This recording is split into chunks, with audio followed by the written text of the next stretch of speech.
ఎందుకు పవన్ కళ్యాణ్ జూబ్లీహిల్స్ ఉప ఎన్నికలో భారతీయ జనతా పార్టీ అభ్యర్థికి ప్రచారం చేయలేదు, సపోర్ట్ ఇవ్వలేదు? ఓపెన్గానైనా పవన్ కళ్యాణ్ ఒక వీడియో ద్వారానైనా దీపక్ రెడ్డికి సపోర్ట్ చేయమని చెప్పలేదు.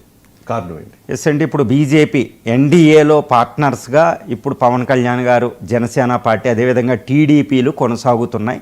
ఇప్పుడు ఆంధ్రప్రదేశ్ రాజకీయాలని, తెలంగాణ రాజకీయాలని విభజించి చూడడం, వేరుగా చూడడం అనేది చాలా కష్టమండి. ఆంధ్రప్రదేశ్, తెలంగాణ వేరే అయిపోయినా ఈ రెండులో రాజకీయాలు అనేది ఒకదానికొకటి ముడిపడి ఉంటాయి అన్నమాట.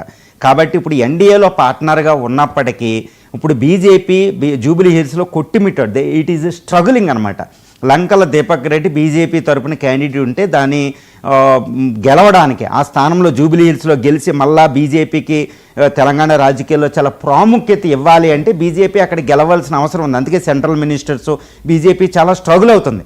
కానీ ఇదే సమయంలో ఎన్డీఏ పార్ట్నర్లుగా ఉన్న పవన్ కళ్యాణ్ గారు ఇక్కడ ప్రచారానికి ఎందుకు రాలేదు? అదేవిధంగా టీడీపీ కూడా ఎందుకు ప్రచారానికి రాలేదు? ఏది లోకేష్ గారని, చంద్రబాబు నాయుడు గారు కానీ ఎవ్వరూ కూడా ఇక్కడ ప్రచారానికి రాలేదు. అంతకుముందు మహారాష్ట్రలో ఎన్డీఏ తరపున పవన్ కళ్యాణ్ గారి ప్రచారానికి వెళ్ళడం మనం చూసాం, చంద్రబాబు నాయుడు గారు వెళ్ళడం చూసాం, హర్యానా వెళ్ళడం చూసాం, వేరే రాష్ట్రాల్లో వెళ్ళడం చూసాం. కానీ పక్కనే ఉన్న జూబ్లీ హిల్స్కి ఎందుకు రాలేదనేది ప్రధానమైన క్వశ్చన్ అండి. ఇక్కడ మనం డైరెక్ట్గా ఒక విశ్లేషణ చేస్తే, డైరెక్ట్గా విశ్లేషణ కూడా అవసరం లేదు, డైరెక్ట్గా చెప్పొచ్చు పవన్ కళ్యాణ్ గారు ఎందుకు రాలేదు అంటే ఇక్కడ బీజేపీ, బీఆర్ఎస్, కాంగ్రెస్లు పోటీ పడుతున్నాయి.